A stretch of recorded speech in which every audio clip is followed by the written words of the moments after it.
Hola, soy Rocío Frixuelos y hoy vamos a hablar de moda, pero de cuando la moda va para mostrar el patriotismo y la unidad de un pueblo. La vestimenta puede mostrar ideas, clase social y también una identidad cultural. Un ejemplo es la visibanca, la camisa bordada típica de los trajes nacionales ucranianos. Esta camisa fíxose muy popular en las revueltas europeístas y nacionalistas del Euromaidán y hicieron las personalidades como la reina máxima de los Países Bajos o la reina Leticia de España. Además, con la invasión rusa convirtióse en un elemento de resistencia contra la ocupación. Ideas políticas occidentales mostraron el apoyo al país con este elemento. Así que hoy vamos a hablar de la indumentaria tradicional asturiana mirando para sus adaptaciones a la moda del siglo XXI.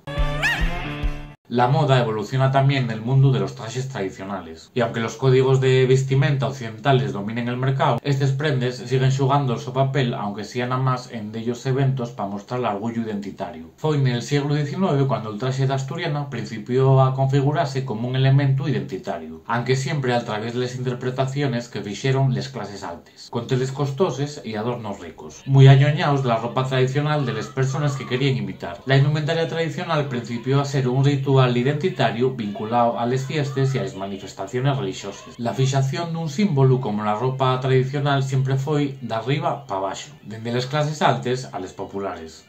Por caso, el traje de flamenca non é más que la interpretación que fixeron las clases burgueses del traje de los gitanos para acudir a la Feria de Abril. Popularizado con la profesionalización del flamenco, este traje convirtióse en tendencia mundial cuando Madonna lo llevó en el videoclip de La Isla Bonita.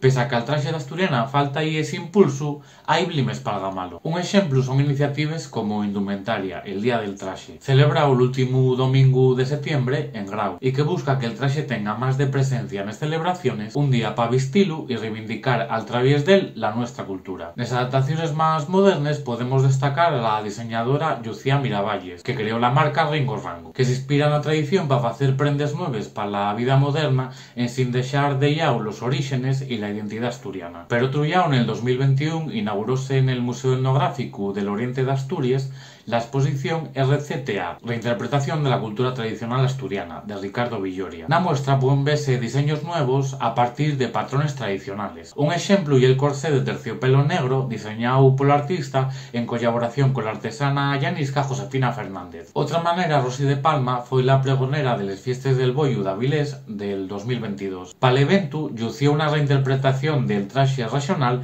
que hizo el diseñador Constantino Menéndez. La actriz subió una semilla col traxe al su Instagram y el mesmo Jean-Paul Gaultier halló la obra de Menéndez, que por otro lado también es el encargado de hacer los trajes que viste Rodrigo Cuevas nesos xires. La indumentaria tradicional principia ya a ser una fuente de inspiración para ellos diseñadores, lo que permite que hoy podamos acudir a cualquier evento mostrando identidad y dando futuro a una parte bien importante de la nuestra cultura. Y más nada, que espero que os prestara mucho este vídeo. Acordáis de haceros seguidores de la canal, de dar al like y de compartir este vídeo en vuestras redes sociales. Hasta luego.